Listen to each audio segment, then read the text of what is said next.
Inside Serena Williams' return to tennis Open extended reactions. By the time the clay court season had started, almost everyone in tennis had heard the growing rumblings. It had begun months earlier, but as the winter turned to spring and the tour made its way to Europe, the speculation gradually turned from a tantalizing but unlikely idea to what seemed like a foregone conclusion. On June 1, it became official. Serena Williams, the 23-time major champion and arguably the greatest woman to ever play the sport, was coming back. Now, after playing doubles matches at the HSBC Championships and Berlin Open, Williams will compete in her first singles match in nearly 4 years Tuesday at Wimbledon, taking on No.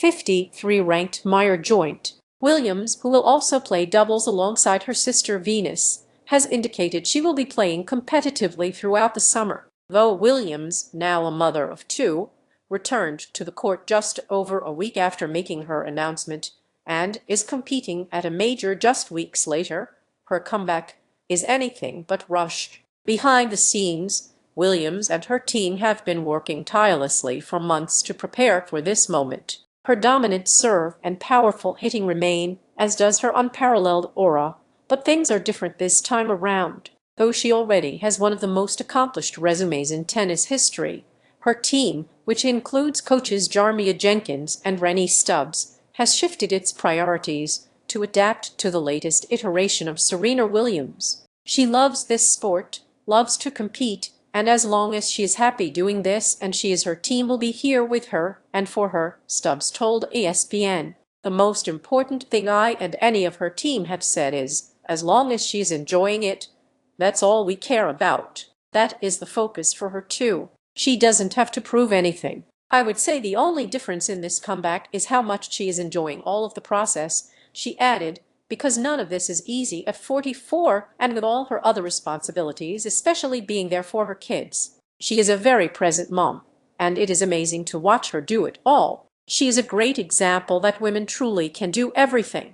Serena Williams will play singles at Wimbledon for the first time in 4 years. Robert Prange/Getty Images. The speculation started on deck 2 of last year after it was discovered that Williams had quietly re-entered the International Tennis Integrity Agency's registered testing pool. The news spread quickly, but Williams shut the rumors down immediately. "OMG y'all, I'm not coming back," Williams posted on X just hours after the first report. "This wildfire is crazy." Her denial did little to stop the interest. Many openly wondered why someone would subject themselves to the rigid protocol which involves providing whereabouts for an hour of every day of the year and undergoing random drug tests if they had no intention of playing again. Williams insisted at a news conference this month that she had no plans to come back in December. "I definitely was not," she said. Williams only fueled the buzz with an appearance on Today on Jan. 28, promoting her partnership with Ro, a telehealth company, and her use of GLP-1 medications.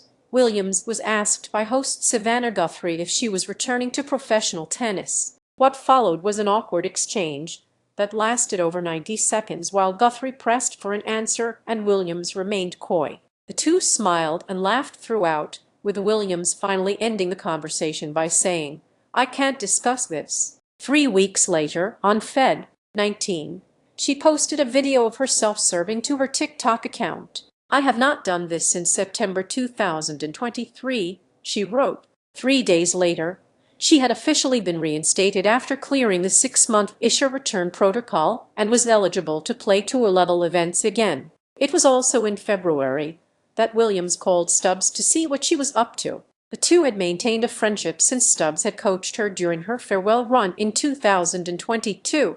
And Williams told reporters, "Stubbs had always been there to motivate me in case I did want to try it again." Williams wanted to know if Stubbs would come down to Florida and work with her on the practice court. Stubbs didn't hesitate. "I mean, when Serena calls you to be a part of her team again, I was more than happy to help and be there as a coach and friend," Stubbs told ESPN. Stubbs, a former world No. 1 in doubles and a 6-time major doubles champion, made multiple trips for a week at a time in March and April. Stubbs said she was immediately impressed by Williams' work ethic, ball striking, and willingness to put herself out there and compete again. And what people don't realize about Serena is she is fun to be around, Stubbs added. Williams was also joined in the spring sometimes as regularly as 3 times a week by WTA player Alicia Parks, currently ranked no. 80. Parks initially reached out to Williams in February while she was playing the Middle Eastern swing to see if Williams would want to train together when Parks returned to Florida. Williams agreed. Parks posted a video of the two hitting together March 2. Despite their frequent practices, Parks was mum when asked what she knew about Williams' return during an appearance on Tennis Channel later that month. "I don't know if she's coming back. I don't know when she's coming back," Parks said. "We just go to practice. We don't really talk too much about her coming back. It's just like fun stuff." But she added Williams was definitely fit and that she looks great and she's hitting the ball amazing. Even while Williams was evasive about her potential tennis return, she was frequently seen on television in commercials and interviews related to her partnership with Roe, in which her husband, Alexis Ohanian, is an investor, having first started appearing in such advertisements in August 2025, and after doing countless interviews on the topic. Williams has revealed she has lost 32 pounds since starting the medication Zepbound. She told Women's Health that she had struggled to get her weight back to what she considered a healthy number following the birth of her first daughter, Olympia, in 2017, even after returning to full-time competition, and dealt with more issues, including joint pain, after giving birth to daughter Adira in 2023. But she said that the medication helped and that losing weight relieved her pain. She also has said it has improved her cholesterol and sugar levels. Dr. Sarah Schultz, a biomechanist and the dean of the School of Health Sciences at the University of New Haven, does not know Williams personally, but told ESPN that GLP-1 drugs could have substantial benefits for patients. "When you have both weight loss and a change in inflammation, which is what the hormone's going to do for you, then you're going to lose that joint pain," Schultz said.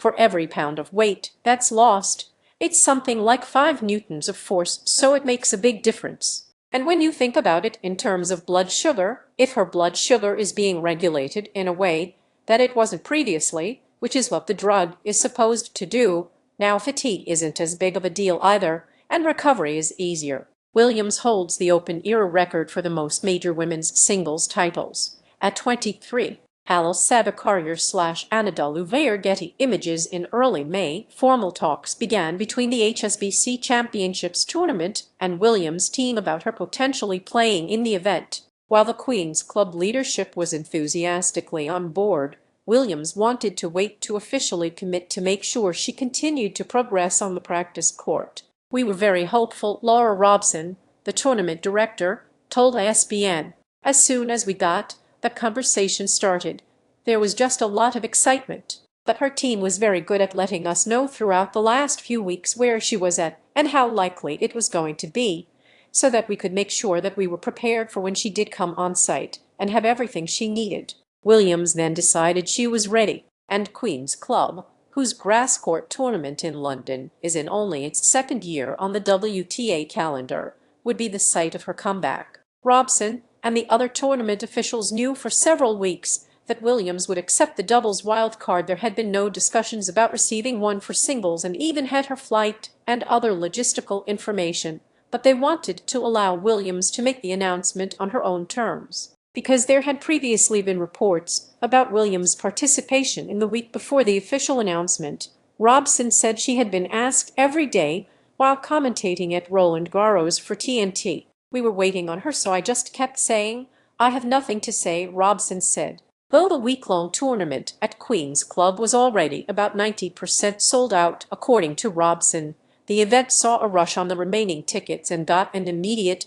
and substantial increase in media accreditation requests. Even knowing that, Robson was stunned by what she experienced on the first day the site was open to the media ahead of the tournament. "It was even a shock to me how many eyeballs we had on the tournament for that period that she was on site," Robson said. "I obviously know what a big name she is and know the sort of attention that she has previously received, but to see all these camera crews turning up from CNN and all of the breakfast news shows and non-traditional sports broadcasters on the first day of practice, when we weren't really even open yet, It just goes to show she's totally transcended the sport, and just the story of it was so exciting and so attention-grabbing as well. Robson said that Williams was in a great mood throughout the week and that she had a number of friends and family members with her, including her daughters. Ohanian arrived in time for Williams' first match after attending Game 3 of the NBA Finals in New York the night before. According to her conversations with them,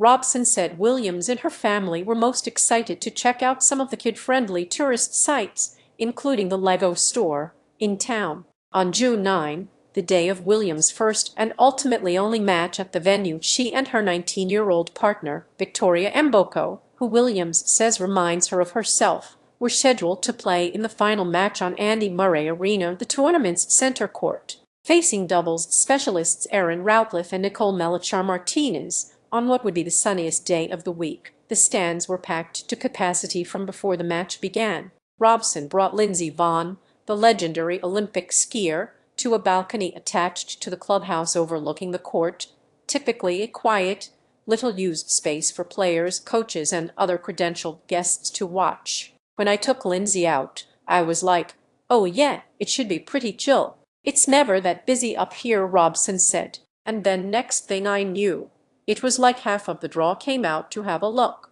I have never seen it so busy. There were at least 40 or 50 players and coaches out there. Everyone was so excited to see Serena. Williams won her first doubles match back in the sport, pairing with Victoria Mboko at the HSBC Championships. Paul Harding/Getty Images. Williams and Mboko won the match 7-6-2, 6-2, much to the delight of the partisan crowd. Williams impressed at times with flashes of her signature power and hitting, although she wasn't exactly impressed by her own performance. My God, I think I would give myself, what do you think, a C-, she asked reporters after the match. Both Williams and Mboko seemed excited to have the chance to keep playing together, and for Williams to get more match experience, but their run ended the following day when Mboko sustained a medial collateral ligament injury in her left knee in her singles match. She is sidelined through the grass season. In a post on social media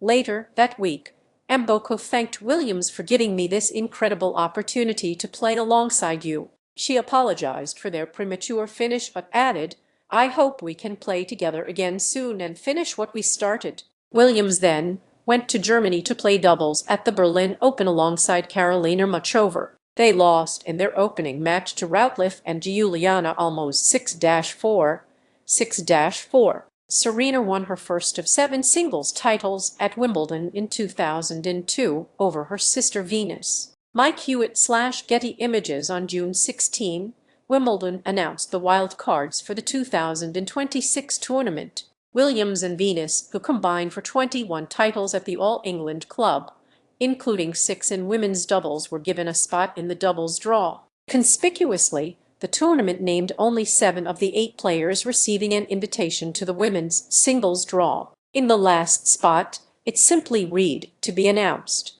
When speaking to the media at Queen's Club, Williams said she was unsure if she would return to singles. I can't say no right now, she said. I feel like I probably need to train a little bit more if I want to play singles, and we will see if I get there, and if not, that's not my journey right now. She was equally, and even comically, vague during her news conference in Berlin. Oh my gosh, there are some left, she said when asked about the unclaimed wild card. She then asked Muchova what she thought about it. I think I would be interested in it, Muchova said playfully. On June 21, it was announced that Williams would receive the remaining wild card spot, having last played a singles match on Sept. 2, 2022, a loss in a 3-set thriller to Ajler Tomljanovic in the third round at the US Open before evolving away from tennis. And with just 2 recent doubles matches under her belt, it's unclear what to expect from Williams in the match against Joint. In a media conference call Monday, Mary Jo Fernandez, the former World No. 4 and current ESPN analyst, said she was initially surprised by Williams' decision to return during the grass court portion of the season. At first, I kind of questioned why Serena would come back on the grass because I think it's a tough surface right away to do well on, Fernandez said. I guess it's where she feels at home. She's won it 7 times. But the last 2 times, she played in 2021 and 2022, she lost in the opening round. Even other Grand Slam champions are surprised by her choice to play singles with such little preparation. Coming back at Wimbledon, not having played a singles match in years, like a lot of years, and saying, you know what? I think my first dipping my toes back in is going to be at Wimbledon. If it were me, I would have scheduled 7 events, said Andy Roddick, the 2003 U.S. Open champion and former world No. 1 on his Serve podcast. I would have started at a futures event in Branson, Missouri, next to a Chili's at a public park, hoping no one saw me. Imagine being in Serena's brain, where it's like, oh no, it's going to be Wimbledon.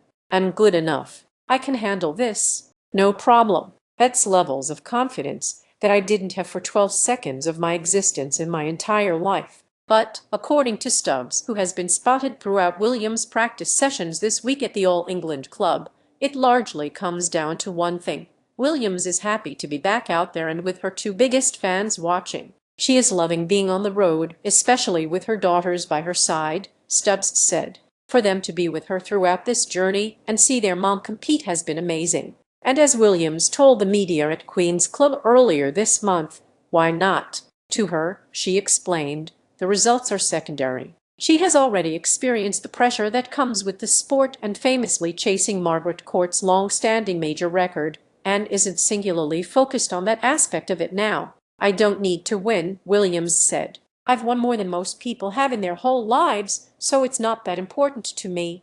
And it's important that I keep reminding myself of that because I don't have anything to prove. I don't have anything to lose, and everything here is just to gain.